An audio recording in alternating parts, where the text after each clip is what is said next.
Hello everyone, welcome to sqadia.com. I'm Vardhanaz and the topic of a discussion today is the male pelvic organs. They are generally divided into two categories, the internal organs and the external organs. So we've divided our lecture into 5 sections. The first section will be consisting about the male reproductive system.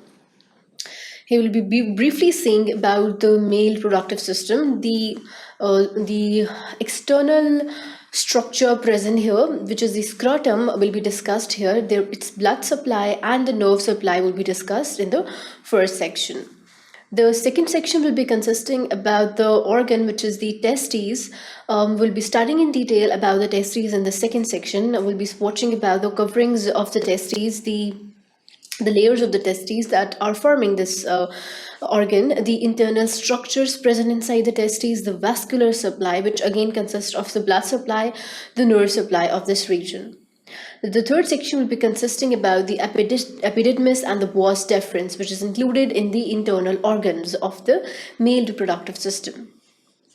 So epididymis and vas deferens will be discussed. We'll be studying about the parts of the epididymis, which is the head, neck, and the body.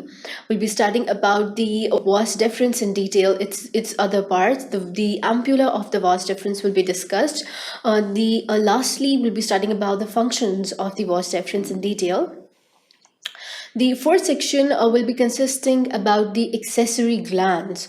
So some other accessory glands that are helpful in the production of the hormones are also located here in this region, which includes the seminal vesicles, the ejaculatory ducts, the prostate glands, prostatic urethra, and bulbourethral glands. So these are the organs which are located in the male pelvic region and helps in the production of the semen and the other hormones inside the male. And major ones are the prostate glands, the bulbourethral glands.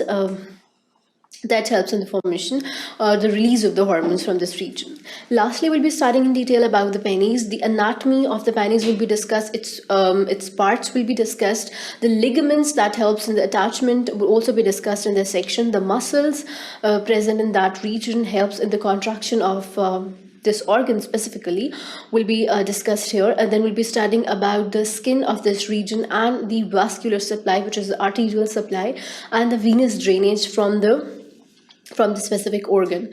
So all of these things will be discussed in our today's lecture. I hope you're really excited to learn more about the male pelvic organs. For this purpose, do watch other sections of our today's lecture. Thank you.